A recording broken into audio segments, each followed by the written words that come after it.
Good morning students. बेटा कल हम लोगों ने एक चैप्टर स्टार्ट किया था फाइनेंशियल स्टेटमेंट एनालिसिस, जिसमें मैंने आपको बताया था कि कोई भी कंपनी फाइनेंशियल ईयर की एंडिंग के ऊपर अपने जो फाइनेंशियल स्टेटमेंट प्रिपेयर करती है, they are meaningless, they are speechless in itself unless some observations are made upon that. यानी कि जब तक आप उन फाइनेंशियल स्टेटमेंट के ऊपर कुछ ऑब्जर्वेशंस नहीं करते तब तक वो अपने आप में मीनिंगलेस है। इसलिए किसी भी कंपनी के द्वारा फाइनेंशियल स्टेटमेंट को प्रिपेयर करने के बाद at the end of year various tools की सहायता से like ratio analysis, comparative statement analysis, common size analysis, जिनको हम आने वाले चैप्टर्स में पढ़ेंगे, उनको अप्लाई करके कुछ यूजफुल इंफॉर्मेशंस निकाली जाती है जिसको हम फाइनेंशियल स्टेटमेंट एनालाइज करते हैं। तो बेटा याद हो तो कल की क्लास में हम लोगों ने फाइनेंशियल स्टेटमेंट एनालिसिस का मीनिंग पढ़ा था, उसकी इंपॉर्टेंस पढ़ी थी, उसके यूजेस पढ़े थे। अब हमारे पास नेक्स्ट टॉपिक आता है, दैट इज सिग्निफिकेंस और importance of financial analysis for various parties. इसको हम ये भी कह सकते हैं parties interested in financial analysis. देखो बेटा हमारा एक्चुअल में रियल पॉइंट है parties interested in financial analysis। Financial statement को एनालिसिस करने में इंटरेस्टेड पार्टीज। देखो बेटा आप लोगों ने लेसन में फर्स्ट चैप्टर में एक टॉपिक पढ़ा था users of accounting information. Actual में यहाँ पे ये टॉपिक बुक कब हुई है? देखो as we know that in our business organization in any company not only the owner of the company but many other parties are also interested। देखो किसी भी बिजनेस ऑर्गेनाइजेशन में केवल और केवल बिजनेस का ओनर ही इंटरेस्टेड नहीं होता, उनके अलावा भी बहुत सारी ऐसी पार्टीज होती है which are interested in our business organization। Like एक छोटा सा एग्जांपल है क्रेडिटर। देखो creditor are those person who supplies goods in credit. हम सबको पता है कि जो लोग हमें उधार में क्रेडिट में गुड्स सप्लाई करते हैं उनको हम क्रेडिटर कहते हैं। Creditors before supplying us goods in credit want to know about our liquidity position. देखो हमारी फर्म के जो क्रेडिटर होते हैं वो हमें गुड्स सप्लाई करने से पहले हमारी फर्म की लिक्विडिटी पोजीशन के बारे में जानना चाहते हैं। वो ये जानना चाहते हैं कि whether we are capable to make the payment at time और नॉट, कि भाई हम टाइमली पेमेंट कर पाएंगे या नहीं कर पाएंगे। तो क्रेडिटर को हमारी लिक्विडिटी पोजीशन के बारे में जो इंफॉर्मेशन होती है वो फाइनेंशियल स्टेटमेंट के थ्रू प्रोवाइड की जाती है। तो ऐसी बहुत सारी पार्टीज होती है which are interested in our business organisation and they want to get many type of information related to our business, related to company. तो देखो इसमें इस पॉइंट में हम ये पढ़ रहे हैं कि which parties are interested in our business organization and what type of information they want to get। कौन-कौन सी पार्टीज इंटरेस्टेड है, कौन-कौन सी इंफॉर्मेशन, किस प्रकार की इंफॉर्मेशंस वो प्राप्त करना चाहते हैं। तो देखो फाइनेंशियल स्टेटमेंट एनालिसिस के जो यूजर्स हैं उसमें सबसे पहला यूजर आता है सिग्निफिकेंस फॉर मैनेजमेंट या इंपॉर्टेंस फॉर मैनेजमेंट। यानी कि फाइनेंशियल स्टेटमेंट एनालिसिस की मैनेजमेंट के लिए क्या इंपॉर्टेंस है, मैनेजमेंट के लिए उसका क्या यूज है। देखो the management of any business organisation ensure the success of business. आप सभी को पता है कि किसी भी बिजनेस की सक्सेस काफी हद तक उसके मैनेजमेंट के ऊपर डिपेंड करती है। How effective decisions are taken by the management will ensure the success of business organisation.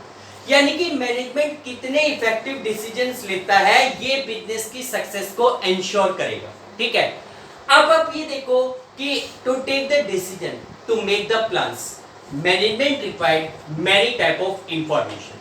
देखो बिजनेस की सक्सेस के लिए किसी भी बिजनेस ऑर्गेनाइजेशन का जो मैनेजर होता है वो कई प्रकार के डिसीजंस लेता है, कई प्रकार की प्लानिंग बनाता है, कई पॉलिसीज बनाता है। प्लानिंग फॉर्मुलेट करने के लिए, पॉलिसीज बनाने के लिए, पॉलिसी फॉर्मुलेशंस के लिए the management required many type of information. Like एक इंफॉर्मेशन है भाई मैनेजमेंट को इस साल कितना प्रोडक्शन करना है, इसका डिसीजन लेना। प्रोडक्शन डिपेंड करेगा सेल्स के ऊपर। प्रोडक्शन किस पे डिपेंड करेगा? सेल्स के ऊपर। अब हम क्या करते हैं कि करंट ईयर की सेल कितनी होगी it is estimated on the behalf of past year cell. Past years, भाई पिछले साल हमारी सेल थी 5 लाख रुपीस की, उससे पिछले साल 7 लाख की सेल थी, उससे पिछले साल 4 लाख की सेल थी। ये हमारे 3 सालों के सेल्स के डाटा है। अब एक साल हमें 4 लाख की सेल हुई, नेक्स्ट ईयर 7 लाख की, थर्ड ईयर 5 लाख की। तो ऑन एन एवरेज मैनेजमेंट ये कह सकते हैं कि हर साल 5 से 6 लाख रुपए के बीच की सेल होती है एवरेज तौर पे, तो उसी के अकॉर्डिंग प्रोडिक्शन करेगा।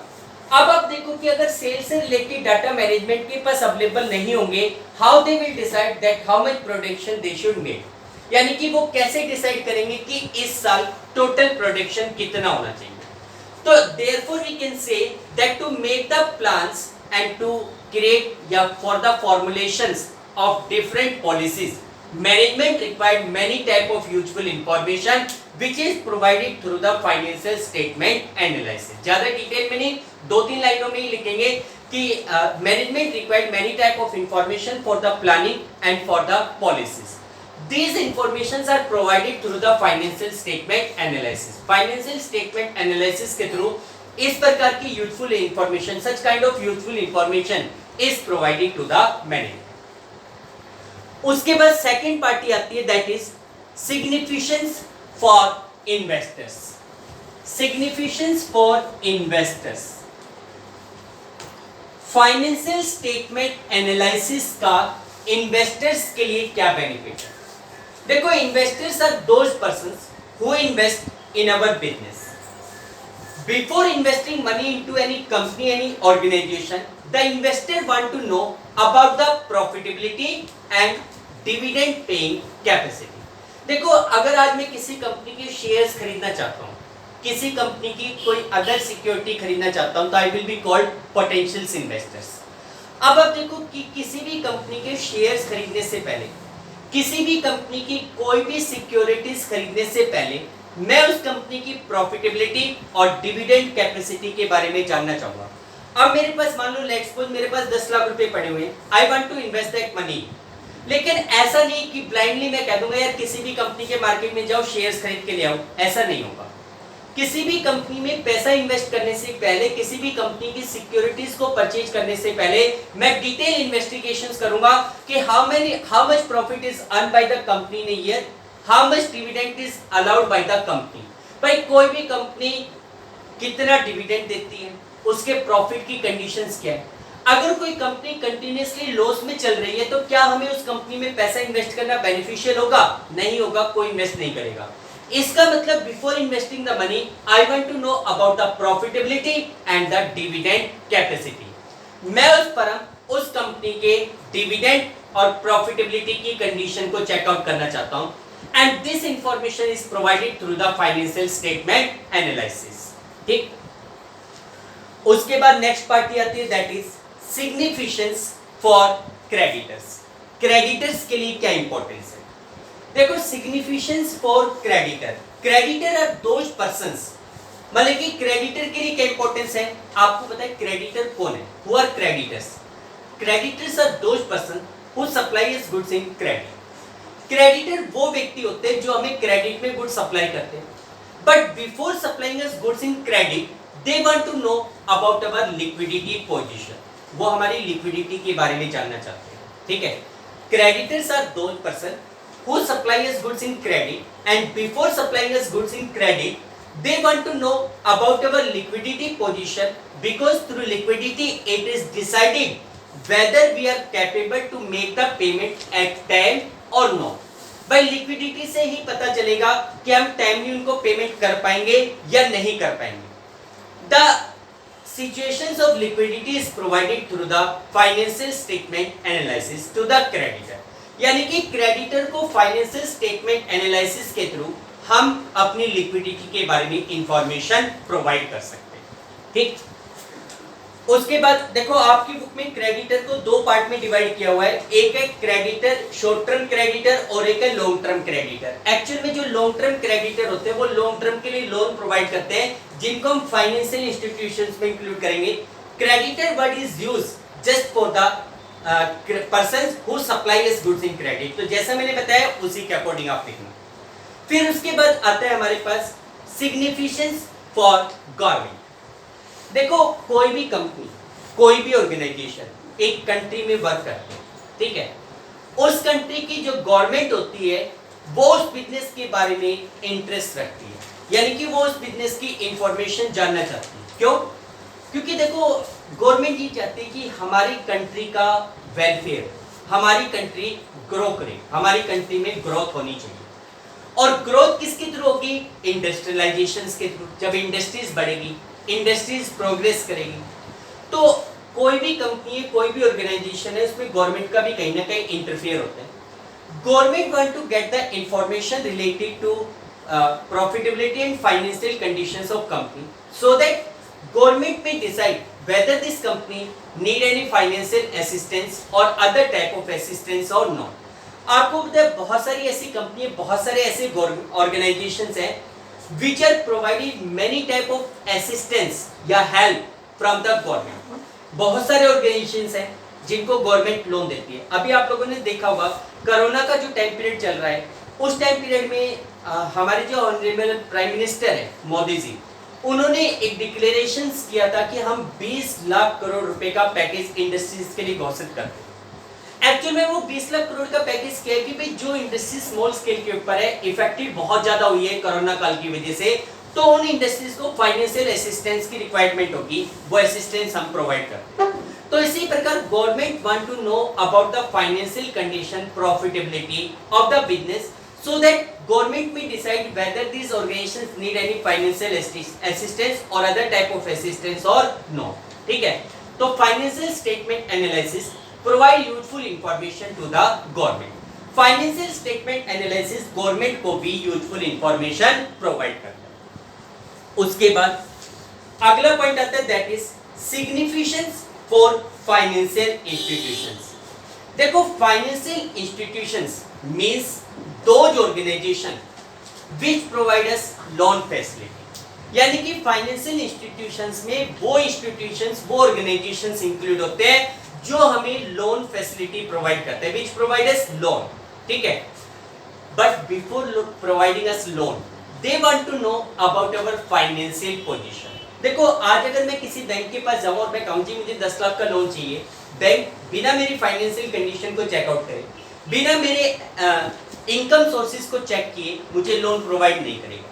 तो कोई भी फाइनेंशियल इंस्टीट्यूशंस लोन प्रोवाइड करने से पहले, before providing any loan, want to know about the financial situations of the business. This information या information regarding financial condition of the business is provided through the financial statement analysis to the financial institutions, यानी कि financial institutions को हमारी financial conditions के बारे में financial statement analysis के through information provide की जाती है। सिग्निफिकेंस फॉर एम्प्लॉइज, एम्प्लॉइज के लिए क्या सिग्निफिकेंस है? देखो employees are those person who work in an organisation. जो लोग हमारे ऑर्गेनाइजेशन में काम करते हैं, कंपनी में काम करते हैं, उन्हें हम ऑर्गेनाइजेशन के एम्प्लॉइज कहते हैं। एम्प्लॉइज के इंटरेस्ट किस में होता है? एम्प्लॉइज क्या चाहते हैं? देखो employees are always interested in bonus and salary increment. देखो कोई भी वर्कर अगर ऑर्गेनाइजेशन में काम करता है तो वो ये चाहता है कि उसको बोनस मिले, उसकी सैलरी इंक्रीज हो, and he demand for the bonus and salary increment according to the profitability of the business. वो लोग सैलरी इंक्रीमेंट और बोनस की डिमांड बिजनेस की प्रॉफिटेबिलिटी के अकॉर्डिंग करते हैं, ठीक है।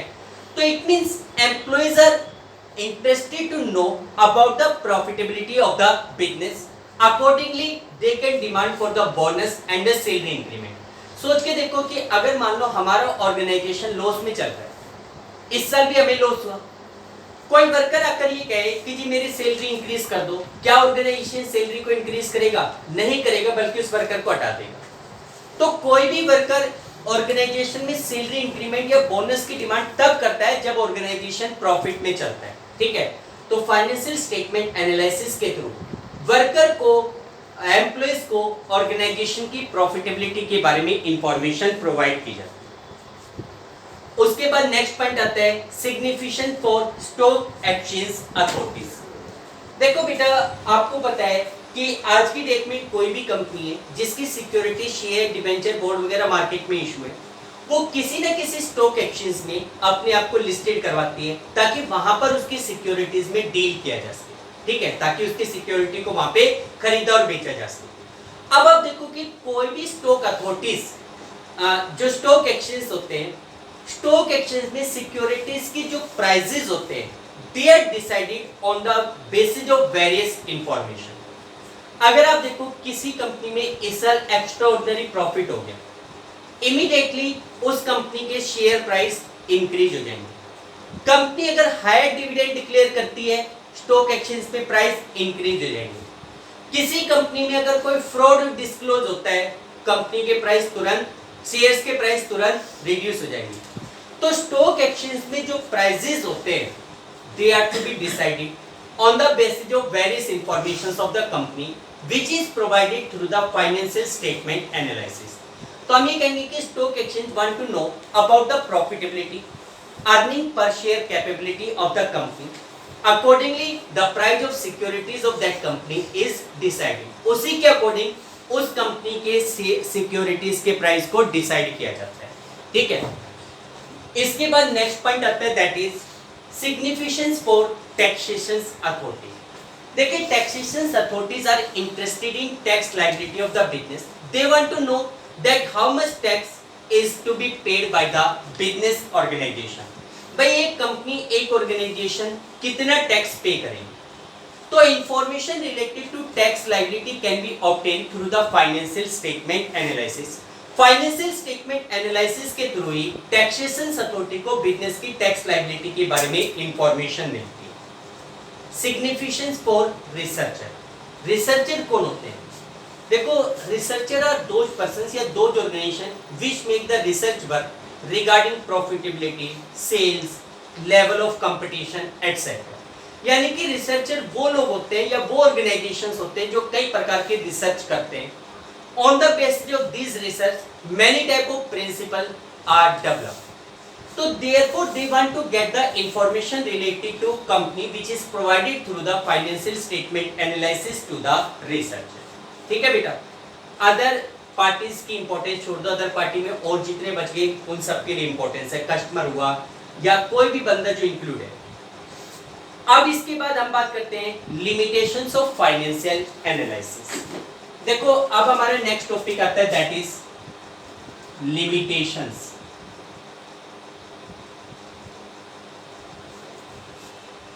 Of financial analysis. Financial statement analysis की लिमिटेशंस क्या है? देखो बेटा, merit, demerits, advantage, disadvantage and limitations are two faces of the same coin.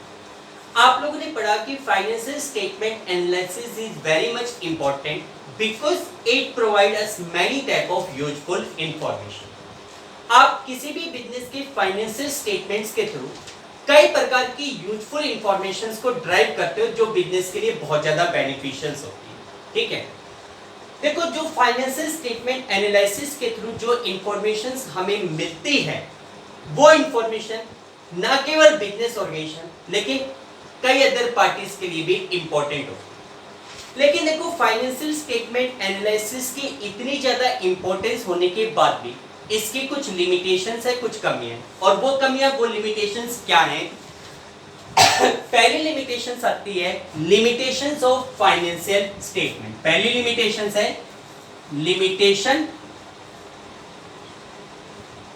Of financial statements. Limitations of financial statement. देखो बेटा, फाइनेंशियल स्टेटमेंट एनालाइज अलग वर्ड है और फाइनेंशियल स्टेटमेंट अलग होता है। फाइनेंशियल स्टेटमेंट का मतलब फाइनल अकाउंट और एनालिसिस का मतलब होता है उनको स्टडी करना, ठीक है। देखो बेटा, फाइनेंशियल स्टेटमेंट एनालिसिस की पहली लिमिटेशंस है कि लिमिटेशंस ऑफ फाइनेंशियल स्टेटमेंट। तो आप इसमें क्या लिखेंगे? देखो बेटा, जो फाइनेंशियल स्टेटमेंट एनालिसिस होता है that is done on the basis of financial statement. यानी कि कोई भी कंपनी एक फाइनेंशियल ईयर की एंडिंग के ऊपर अपने फाइनेंशियल स्टेटमेंट बनाती है, फाइनल अकाउंट बनाती है, उसके बिहाफ के ऊपर इंफॉर्मेशंस को एनालाइज किया जाता है, इंफॉर्मेशंस को स्टडी किया जाता है, ठीक है। लेकिन आप ही देखो कि अगर हमारे फाइनेंशियल स्टेटमेंट्स होते हैं, उन्हीं को हम स्टडी करके इंफॉर्मेशन फाइंड आउट करते हैं, लेकिन अगर फाइनेंशियल स्टेटमेंट ही डिफेक्टिव हो, फाइनेंशियल स्टेटमेंट में सारी इंफॉर्मेशन प्रोवाइड ना हो, तो आपका जो एनालिसिस होगा वो भी डिफिकल्ट होगा। भाई आप किसी प्रोडक्ट का प्रोडक्शन कर रहे हो, अगर आपका रॉ मटेरियल ही डिफेक्टिव है तो क्या फाइनल प्रोडक्ट बिल्कुल करेक्ट बन जाएगा? नहीं बनेगा। फाइनल प्रोडक्ट सही नहीं बनेगा। अगर स्टार्टिंग बेकार है तो एंड भी खराब ही होगा। तो हम ये कहते हैं कि जैसे फाइनेंशियल स्टेटमेंट्स की वजह से फाइनेंशियल स्टेटमेंट में कई प्रकार की कमियां होती है। There are many type of limitations of financial statement due to which financial statement analysis is also incomplete, या financial statement analysis also does not provide the complete information. Like in financial statement only the quantitative information is provided. भाई जैसे example के तौर पे financial statement में केवल इसमें numerical information को प्रोवाइड किया जाता है, क्वांटिटेटिव इंफॉर्मेशन को प्रोवाइड किया जाता है, qualitative informations are ignored. As a result the complete information can not be provided, ठीक है। इसके बाद सेकंड पॉइंट आता है, दैट इज सेकंड पॉइंट आपका है affected by window dressing. affected by window dressing। देखो विंडो ड्रेसिंग को हम अपनी लैंग्वेज में दिखावा कह सकते हैं, ठीक है, दिखावा करना, शो ऑफ करना। देखो बेटा accounting financial statements are affected by the window dressing. Financial statements window dressing के द्वारा अफेक्टेड हो। कैसे? देखो an accountant can manipulate the account as per his own requirement. भाई फाइनेंशियल स्टेटमेंट कौन बनाता है? एक अकाउंटेंट बनाता है। वो अपनी रिक्वायरमेंट के अकॉर्डिंग फाइनेंशियल स्टेटमेंट को ओवरस्टेटेड या अंडरस्टेटेड कर सकता है। जैसे भाई मान लो उसे अपनी फाइनेंशियल पोजीशन लोगों के सामने बढ़ा चढ़ा के दिखानी है, he will over value the assets, वो अपनी एसेट्स का ओवर वैल्यूएशन करेगा। He will less charge the depreciation, यानी कि डेप्रिसिएशन के अमाउंट को कम चार्ज करेगा, जिससे लोगों के सामने फाइनेंशियल पोजीशन बढ़ा चढ़ा के दिखाई जाएगी, ओवरस्टेटेड होगी। इसी प्रकार अगर मान लो उसी अकाउंटेंट को अपनी फाइनेंशियल पोजीशन लोगों के सामने वीक दिखानी है तो वो ओवर डेप्रिसिएशन चार्ज कर देगा, ठीक है। एसेट्स का अंडर वैल्यूएशन करेगा, कंटीजेंट लायबिलिटी को भी as a sure liability include कर लेगा। इस तरीके के काम वो करके अपने फाइनेंशियल इंफॉर्मेशन को चेंज कर सकता है। तो हम ये कह सकते हैं, इसका मतलब ये हुआ कि financial statements are affected due to the discretion, due to the decisions of accountant. Therefore, the information derived from such type of financial statements are not accurate। तो आप इसी में यही लिखेंगे, financial statements are affected by window dressing according to requirement। The accountant of business organization can overvalue or undervalue its assets and liabilities। Therefore, information derived from such financial statements are not accurate। यानी कि इस प्रकार के financial statement से अगर आप कोई information drive करोगे, कोई डिसीजंस लोगे, तो वो डिसीजन आपके एक्यूरेट होंगे, आप इसको श्योरिटी से नहीं कह सकते, ठीक है। उसके बाद अगला पॉइंट आता है, that is do not reflect change in price level. देखो नेक्स्ट पॉइंट आता है, third point, do not reflect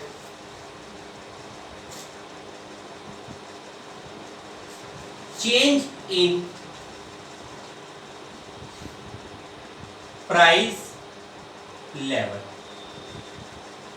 देखो do not reflect change in price level, price level में होने वाले चेंजेस को रिफ्लेक्ट नहीं करना, नहीं दिखाना। इसका मतलब क्या हुआ? देखो बेटा जैसे हम लोग क्या करते हैं, कंपैरिजन करते हैं। मैंने कहा कि लास्ट ईयर हमारी सेल 5 लाख रुपीस थी, करंट ईयर में हमारी सेल 6 लाख रुपीस है। भाई पिछले साल हमारी सेल क्या थी? 5 लाख रुपीस थी, करंट ईयर में हमारी सेल कितनी है? 6 लाख रुपीस है। अगर मैं आपसे ये पूछूं कि भाई आपके अकॉर्डिंग मैं किस प्रकार का बिजनेसमैन हूं, या मेरे बिजनेस का ट्रेंड क्या है, तो कोई भी बंदा कहेगा कि जी आपकी सेल इंक्रीज हो रही है, you are a good businessman, your business is progressive, भाई आपका बिजनेस प्रोग्रेस कर रहा है। लेकिन इसके साथ में एक इंफॉर्मेशन आपको और प्रोवाइड करता हूं कि पिछले साल हमारे प्रोडक्ट के जो प्राइस थे वो 10 रुपीज थे, इस साल हमारे प्रोडक्ट के मार्केट प्राइस हो गए 15 रुपीज। ठीक है, इस साल हमारे प्रोडक्ट के मार्केट प्राइस कितने हो गए? 15 रुपीज। अब आप देखो कि पिछले साल 10 रुपीज के हिसाब से हमने 50,000 प्रोडक्ट बेचे थे, 50,000 कस्टमर्स को अट्रैक्ट किया था। भाई 5 लाख की सेल तभी तो होगी कि हमने 50,000 प्रोडक्ट सेल आउट की, जबकि 15 रुपीज के हिसाब से 6 लाख की सेल की गई, तो नंबर ऑफ प्रोडक्ट सोल्ड कितने हो गए? 40,000 हो गए। नंबर ऑफ प्रोडक्ट सोल्ड कितने हो गए? 40,000। अब आप ये देखो कि हमारी सेल इंक्रीज हो रही है, डिक्रीज हो रही है। भाई पिछले साल 50,000 प्रोडक्ट सेल आउट किए, इस साल हमने 40,000 प्रोडक्ट सेल आउट किए, तो आप कैसे कह सकते हो कि आपकी सेल इंक्रीज हो रही है, यू आर प्रोग्रेसिव? नहीं कह सकते, आपकी सेल डिक्लाइन हो रही है। आपका ये जो इफेक्ट था, भाई 5 लाख से 6 लाख की सेल हुई, इसमें कंट्रीब्यूशन आपका नहीं है, ओनर का नहीं है, मैनेजमेंट का नहीं है, प्राइस लेवल चेंजेस की वजह से सेल बढ़ी है। तो हम लोग फाइनेंशियल स्टेटमेंट एनालिसिस बनाते समय या फाइनेंशियल स्टेटमेंट को एनालाइज करते समय, स्टडी करते समय, effect of price level changes are not taken under consideration, यानी कि प्राइस लेवल में होने वाले चेंजेस को अंडर कंसीडरेशन नहीं लिया जाता। तो हम ये लिखेंगे कि financial statement analysis do not reflect the effect of change in price level. Financial statement analysis price level में होने वाले चेंजेस के इफेक्ट को रिप्रेजेंट नहीं करता। ठीक, उसके बाद नेक्स्ट पॉइंट है different accounting policies. Fourth point है that is different accounting policies.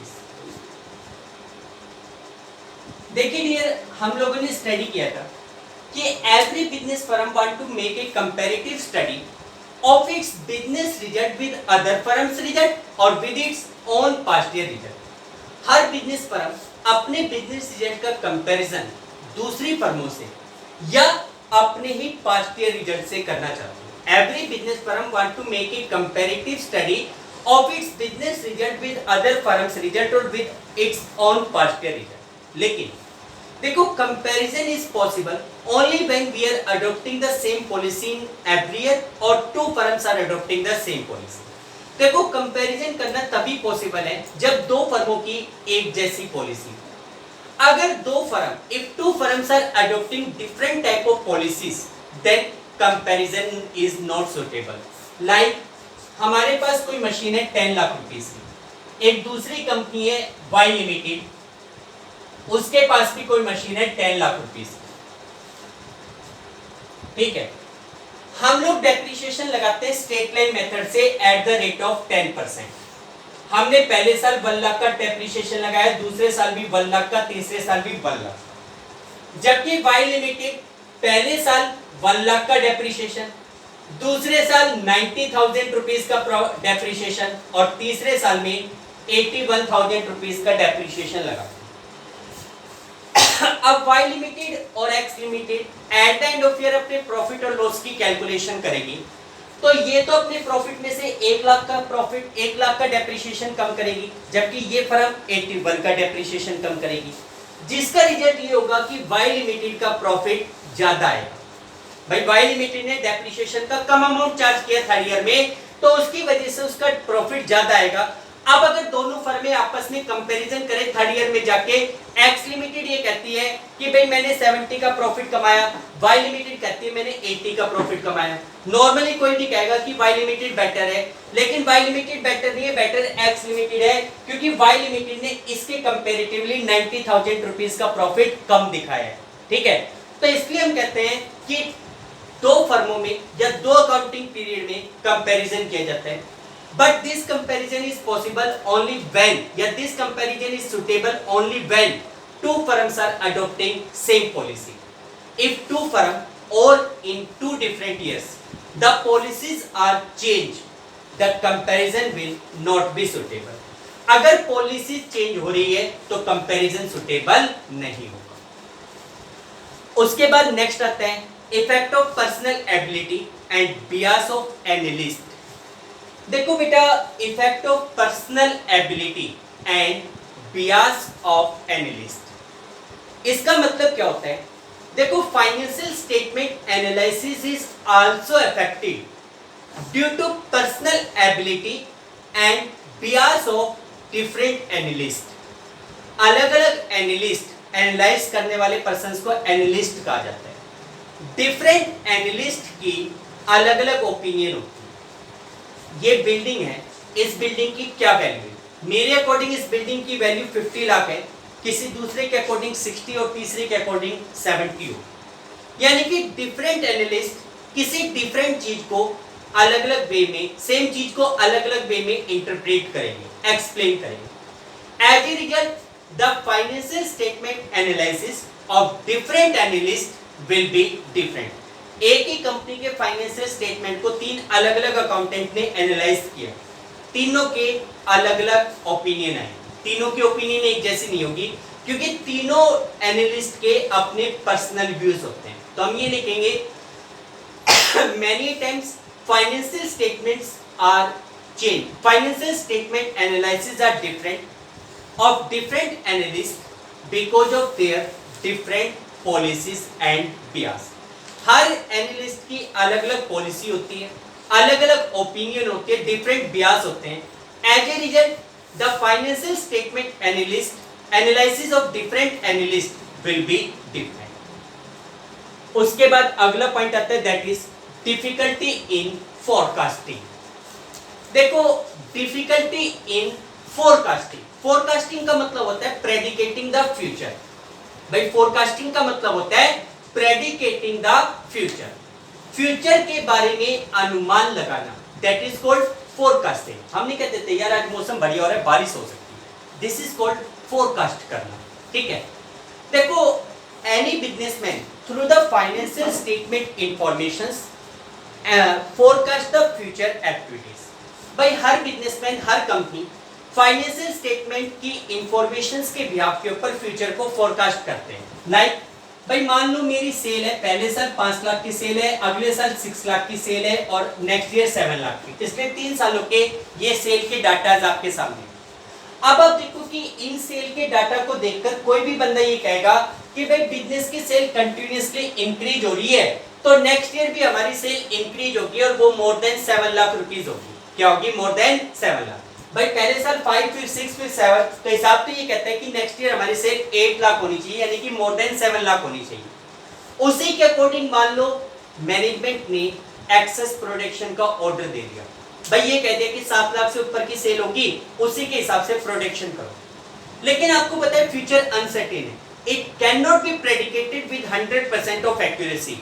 100% of accuracy के साथ इसको प्रेडिकेट करना ऑलमोस्ट इम्पॉसिबल है। कारण आपने कह दिया कि नेक्स्ट ईयर 8 लाख रुपए की सेल होगी, उसी के अकॉर्डिंग प्रोडक्शन करो, लेकिन नेक्स्ट ईयर का आपको क्या पता? हो सकता है अभी तक मार्केट में कोई कंपटीटर नहीं था, नेक्स्ट ईयर आपके आस पड़ोस में 2 कंपटीटर और आ गए, 2 दुकानें और खुल गई, 2 कंपनियां और खुल गई। उसका रिजल्ट ये होगा कि नंबर ऑफ कस्टमर सेम है, कंपनियां बढ़ गई, ऑर्गेनाइजेशन बढ़ गए, कस्टमर भी डिवाइड हो जाएंगे।